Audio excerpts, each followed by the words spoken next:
PEGI 18.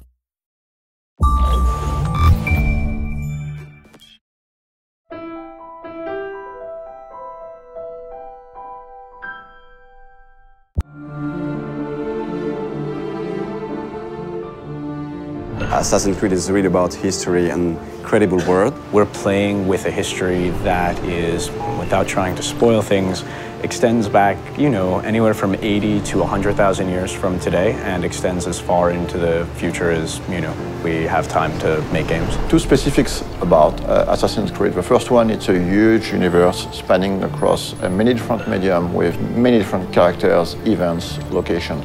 The second one is the community. The community on Assassin's Creed is extremely knowledgeable about this universe and also has very high expectation about what's coming next in terms of story. So putting all these things together, we realized it was time to fit everything into one reliable source of information. Actually, it really has been a back and forth process between the encyclopedia writers and the games writers to make sure that all the content of the book, of the encyclopedia, is really accurate. Well, we start by going through all the data, and then we would decide on what articles we wanted to do. And once we had that settled, we would write down a brief description of the article, send it out to the external writers, who would then return the full content to us. The best part about this project was adding new content.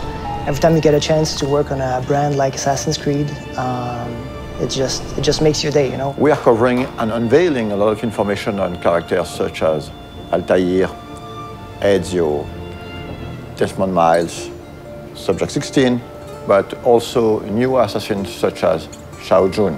One of the very first challenges was dealing with so much data. Assassin's Creed has been around for a while and has a wealth of information from both the story standpoint within the game universe and just history in general. So going through all of that and figuring out what might be most interesting to put in the encyclopedia was very much the first challenge that I encountered. The franchise isn't defined necessarily by a single character, it's defined more by these institutions.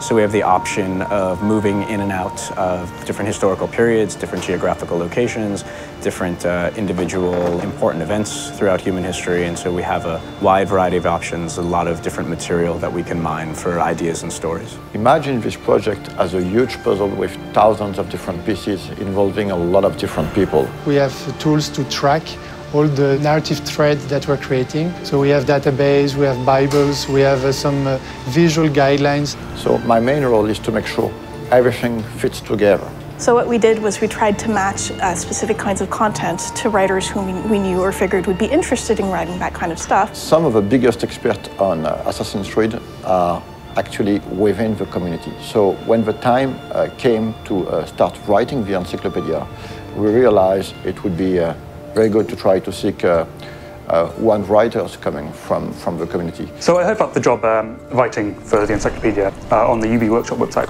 and I thought, well, it's about video games and it's about history, so it seemed perfect for me. We were really surprised by the reaction. We got hundreds of submissions, and some of them were very, very good. Well, most of the stuff I wrote was biographies, so of both the characters purely from the games and historical figures behind it. To make a long story short, instead of hiring one person, we finally hired 5 writers coming from the community. What I tried to do is dispatch the articles based on some of the test submissions they'd sent in, seeing what they liked to write best, and then we kept it contextually similar. We tried to minimize the risk of bad overlapping and maximize the opportunities of cross-referencing. As for the design aspect of the encyclopedia, we worked with a local agency called Double Echo. They were crucial to the creative process. For example, during earlier discussions, we decided to only use production concept arts to illustrate the encyclopedia, as opposed to 3D renders or marketing assets. The role of concept art is very important in the conception of a game. During the early stage of conception, we work on very high-level concepts, so it's about silhouette, a mood, skylines of the city, treatment for the characters, colors. It's quite remarkable how much of the stuff does have its ties to reality and things that really happened. And I'm pretty sure that readers will discover some really interesting and new information.